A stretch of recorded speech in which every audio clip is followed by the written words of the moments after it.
আসসালামু আলাইকুম। 10 মিনিট স্কুলের পক্ষ থেকে সকলকে স্বাগতম। আশা করি সকলেই ভালো আছেন। আলহামদুলিল্লাহ, আমিও ভালো আছি। অষ্টম শ্রেণীর গণিত অনুশ্রেণী 4.1। গত ক্লাসে আমরা 11 নং পর্যন্ত আলোচনা করেছিলাম। এর এই ধারাবাহিকতায় আজ আমরা 12 নং থেকে আলোচনা করব ইনশাআল্লাহ। 12 নং অঙ্ক আমাদের কি আছে? a প্লাস b সমান 13 এবং a মাইনাস b সমান কত?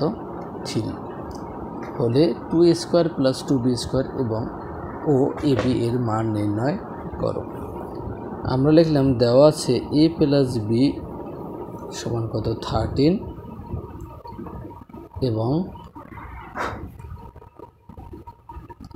a মাইনাস b সমান কত?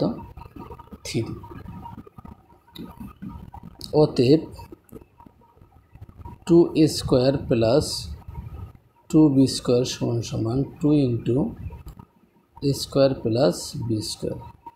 আমরা 2 into a square plus b স্কোয়ারের একটা অনুসিদ্ধান্ত জানি। কি জানি?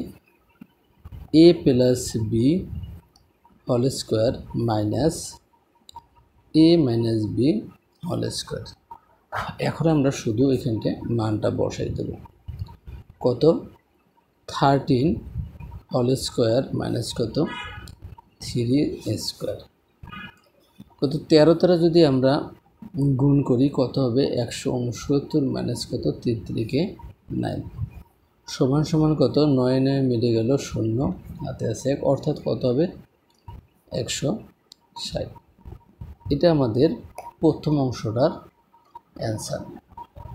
এরপরে আমাদের বলছিল এ বি এর মান কত। অতএব এবং আমরা কি লিখব? এবং এ বি সমান আমরা কি একটা সূত্র জানছিলাম? a প্লাস বি ভাগ 2 whole square minus a minus B ভাগ 2 হোল স্কোয়ার। এখন আমরা যদি মান বসাই দেই কত হয়? 13 ভাগ 2 হোল স্কোয়ার মাইনাস 9 ভাগ 2 হোল স্কোয়ার। তাহলে আমাদের কি হয়? এখন যদি আমরা 13 গুণ করি কত পাবো?